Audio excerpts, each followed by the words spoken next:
सरकार को वोट मत करिएगा। कुछ तुम बदलो कुछ हम बदलें, ये सारा जमाना बदलेगा।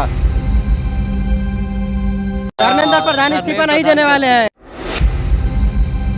हाँ, पूरी बीजेपी सरकार एकदम भ्रष्ट है। लाठियां चार्ज करवा सकती है, लेकिन का मतलब है कि आप जाहिल हैं। नमस्कार, न्यूज़ बस से मैं तहजीब लियाकत। आज हम मौजूद हैं प्रयागराज यूनिवर्सिटी के नज़दीक में, जहां धरना प्रदर्शन हो रहा है। दिल्ली में जो जंतर मंतर पर धरना प्रदर्शन हुआ था, उसमें बच्चों के साथ जो बर्बरता हुई थी, बच्चियों के साथ जो बर्बरता हुई थी, उसको लेकर प्रयागराज में सारा गुस्सा यही तक है कि हमारी देश की बहन बेटियों की आबरू पर वार किया गया है। उन्हें जिस तरह से बैड टच किया गया, जिस तरीके से उनके ऊपर लाठियां चलाई, अगर आप किसी बेटी के पिता हैं तो आप हरगिज़ इस सरकार को वोट मत करिएगा। और मोदी तेरी तानाशाही अब नहीं चलेगी। कुछ तुम बदलो कुछ हम बदलें, ये सारा जमाना बदलेगा। और जो शिक्षा पर गलत व्यवहार हो रहा है, शिक्षा को दबाने का काम कर रहा है, 90,000 विद्यालय बंद किए जा रहे हैं। धर्मेंद्र प्रधान को सोच कहाँ है? धर्मेंद्र प्रधान कहाँ डूबे हुए हैं? सफर तो संसद तक जाने पर ऐसा घिनौना हरकत किए गए। पुलिस ऐसी, वहाँ की पुलिस ऐसी मुझे देखने में एक शॉर्ट वीडियो में देखने मिला।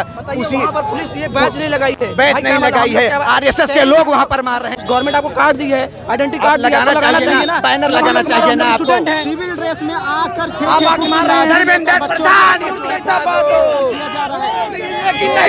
मोदी इस्तीफा दो। वहाँ पे छात्रों को इस तरह नहीं पीटा जाता, लेकिन यहाँ पे लोकतंत्र होते हुए भी हमारे भारत देश में छात्रों ने दिल्ली के जंतर मंतर पे आंदोलन शुरू किया, तो वहाँ पे छात्रों को लाठीचार्ज किया। किस तरह महिलाओं को क्या लगता है प्रधानमंत्री के द्वारा धर्मेंद्र प्रधान इस्तीफा नहीं देने वाले हैं। वो इस्तीफा नहीं देना चाहते हैं, नहीं दे रहे। इसको दबे उनका हाथ। पूरी बीजेपी सरकार एकदम भ्रष्ट है। वो जानते हैं भ्रष्ट है भाई। वो जानते हैं अगर इस्तीफा दे दिए, इस्तीफा प्रधानमंत्री का लेना नहीं, पहले तो उनका चाहिए। धर्मेंद्र प्रधान जो शिक्षा मंत्री हैं, उनका पहले चाहिए, उसके बाद उनका चाहिए।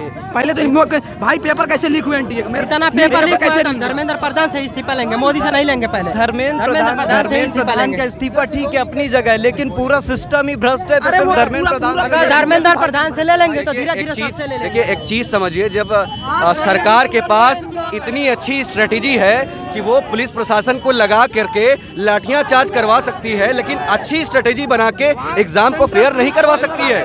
आप समझिए, सरकार के पास इतना बड़ा इंटेलिजेंस है, इतनी बड़ी स्ट्रेटेजी है कि लाठियां चलवा सकते हैं, आंसू गैस के गोले दाग सकते हैं, लेकिन एक अच्छी स्ट्रेटेजी बना के आप फेयर एग्जाम नहीं करवा सकते हैं। इसका मतलब है कि आप जाहिल हैं। आपके पास औलाद नहीं है तो आप औलाद की दर्द नहीं समझ सकते हैं ना। हम एजुकेशन मांगते हैं, हम एक अच्छी एजुकेशन मांगते हैं, उस पर आप हमें लाठियां चला रहे हैं। और जब ऐसे में लाखों करोड़ों युवा दिल्ली के जंतर मंतर प्रोटेस्ट करते हैं, तो आप देखिए किस कदर जख्मी कर देते हैं, लहूलुहान हो जाते हैं। सिविल ड्रेस में बच्चों को मार रहे हैं। हाँ, ये भी देखिए, ये बीजेपी के गुंडे हैं, ये बीजेपी के गुंडे हैं, ये पुलिस वाले नहीं है, इनकी नेम प्लेट नहीं है। आप समझिए कि नेम प्लेट गायब है और किस कदर लाठियां चलवा रहे हैं। मैं टेररिस्ट हूं क्या? मैं भी एक नागरिक हूं भारत का। ये देश किसी बाप का जागीर नहीं है, ये सबका देश है। एक बात जानिए, सबका देश है ये। सरकार ये चाहती है कि लोग शिक्षित ना रहें, अपना हक ना देखिए, मांगे।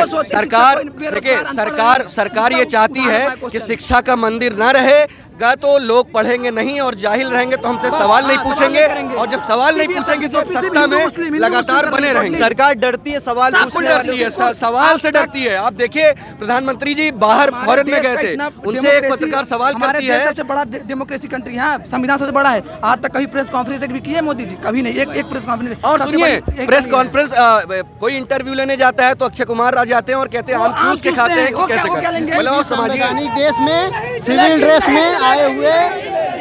ड्रेस में आए हुए को लाठी चार्ज करने का कोई अधिकार नहीं होता है, लेकिन कल के प्रोटेस्ट में सिविल ड्रेस में आए हुए 6-6 फुट की लाठी लेकर मासूम से बच्चों के कंधों पर जो है प्रहार किया गया है। ये कोई किसी संवैधानिक कंट्री की कोई निशानी नहीं होती है। नहीं चलेगी, नहीं चलेगी। समझ रहे हैं आप इस चीज को? समझिए कि सरकार पहले तो शिक्षा के मंदिर को रहने नहीं देना चाहती है, और जब शिक्षा का मंदिर नहीं रहेगा, उसे पता है कि लोग पढ़ेंगे नहीं, शिक्षित नहीं रहेंगे, तो जाहिर है हमसे सवाल नहीं करेंगे, हम सत्ता में बने रहेंगे। तो समझ रहे हैं, सरकार की पूरी मंशा है कि वो लोगों को अनपढ़ रहने देना चाहती है अपनी तरह।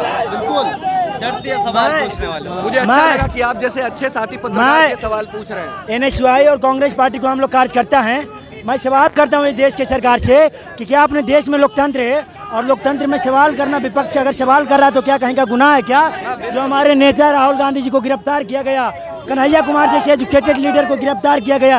ये मेरा सवाल है, क्या एजुकेशन पे बात नहीं होनी चाहिए? सरकार का आरोप है कि वहाँ जो पॉलिटिकल पार्टी आती है वहाँ पे, जैसे आम आदमी पार्टी है, कांग्रेस पार्टी है, वो अपनी रोटियां सेकने के लिए आती है। क्या कहेंगे उस पर? देखिए, आज़ादी के बाद से लगातार 70 साल तक कांग्रेस पार्टी की सरकार रही है। मुझे ये देश के प्रधानमंत्री जवाब दे कि कब हमारे नेता, चाहे राहुल गांधी हो या इंदिरा गांधी हो या तमाम नेता हो, जो रोटी सेकने का काम किया, ये जितना 5% 15 साल में काम नहीं कर पाए हैं, हमारे एक नेता काम करके गए। पंडित नेहरू के सामने मोदी का क्या तुलना है, बताइए आप? नहीं, उनके काम की तुलना में ये तुलना कर पाएंगे क्या? नहीं ना।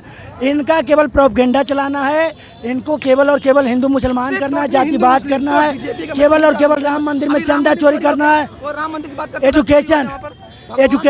एजुकेशन पे सवाल करते हैं तो हमारे सोशल मीडिया हैंडल को बैन कर दिया जाता है सरकार के माध्यम से। इंस्टा आईडी को मेरे बैन किया गया। क्या इस देश के युवा सवाल नहीं कर सकता देश के प्रधानमंत्री से?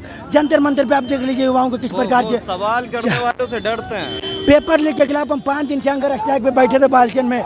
ये प्रयागराज के पुलिसिया प्रशासन, ये गुंडे प्रशासन 11 बजे रात को आता है और हमको थाना लेके जाया जाता है और कहता है कि अगर आप हंगर स्ट्राइक नहीं तोड़िएगा तो आपके खिलाफ FIR करेंगे, आपको जेल में डालेंगे। बताइए, युवाओं को जेल में डाल रहे हैं। विश्वविद्यालय के छात्र हैं, विश्वविद्यालय में फी वृद्धि देख लीजिए किस प्रकार से हो रहा। सवाल करने पर निलंबन किया जाता है।